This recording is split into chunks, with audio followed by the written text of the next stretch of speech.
जयवीर साथियों, 11 मई 2026 को supreme court of India का एक ऐसा फैसला आया जिसके बाद देश भर में ये सवाल उठने लगे कि कहीं SC/ST prevention of atrocities act को न्यायिक व्याख्याओं के जरिए कमजोर तो नहीं किया जा रहा। सवाल ये उठता है, अगर कोई दलित को बंद कमरे में जाति सूचक गाली दे, फोन पर अपमान करे, तो क्या ये अपमान नहीं माना जाएगा? क्या इंसान की इज्जत का फैसला अब लोकेशन देखकर किया जाएगा? देश में SC/ST prevention of atrocities act इसलिए बना था क्योंकि सदियों से दलितों को सिर्फ मारा नहीं गया, उन्हें मानसिक रूप से कुचला गया, जाति बताकर अपमानित किया गया, उन्हें शिक्षा से वंचित रखा गया, रहने के लिए घर नहीं दिया गया, पीने के लिए पानी नहीं दिया गया, सिर्फ और सिर्फ जाति की वजह से उनकी इंसानियत तक पर हमला किया गया। लेकिन आज न्यायिक व्याख्याओं के जरिए ऐसी शर्तें जोड़ी जा रही है कि अगर जाति सूचक गाली पब्लिक व्यू में नहीं दी गई, अगर फोन पर दी गई, तो उसे अपराध मानने में दिक्कत बताई जा रही है। हम पूछना चाहते हैं, क्या बंद कमरे में दिया गया अपमान, बंद कमरे में दी गई जाति सूचक गालियां कम दर्द देती हैं? क्या फोन पर बोला गया जातिवाद कानों तक नहीं पहुंचता है? क्या यहाँ ये भी सवाल उठेगा कि बंद कमरे में किया गया रेप अब रेप नहीं माना जाएगा? बंद कमरे में की गई हत्या अब हत्या नहीं मानी जाएगी? बंद कमरे में की गई चोरी क्या अब चोरी नहीं मानी जाएगी? क्या दलित की गरिमा सिर्फ सड़क पर ही टूटती है?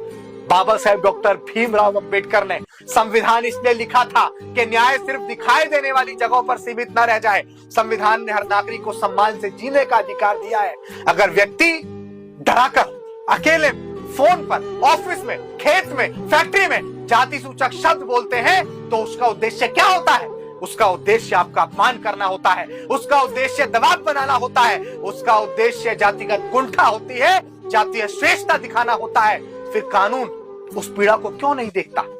हम न्यायपालिका का, हम माननीय उच्च न्यायालय का बहुत सम्मान करते हैं, लेकिन सम्मान का मतलब चुप रहना नहीं होता। संविधान बचाने के लिए सवाल पूछना भी लोकतंत्र का हिस्सा है। और आज सवाल सिर्फ एक फैसले का नहीं है, सवाल है कि क्या दलित की गरिमा पब्लिक व्यू की मोहताज है? जातिवाद बंद कमरे में भी उतना ही जहरीला होता है जितना पब्लिक व्यू में। अपमान का दर्द गवाह नहीं ढूंढता। दलित की इज्जत CCTV फुटेज पर निर्भर नहीं हो सकती। जो जाति पूछकर अपमान करता है, उसका इरादा पब्लिक व्यू और प्राइवेट नहीं देखता, वो सिर्फ और सिर्फ जातिगत अपमान करता है। मैं समाज के तमाम लोगों से कहना चाहूंगा कि हम सुप्रीम कोर्ट का बहुत सम्मान करते हैं, लेकिन क्या ये फैसला SC/ST एक्ट को कमजोर करने वाला नहीं है? मैं ये निवेदन करूंगा माननीय उच्च न्यायालय से कि इस पर पुनर्विचार करने की बहुत आवश्यकता है, अन्यथा समता मूलक संघ आंदोलन करने का काम करेगा। ये फैसला हमारे मान सम्मान स्वाभिमान पर बहुत बड़ी चोट है।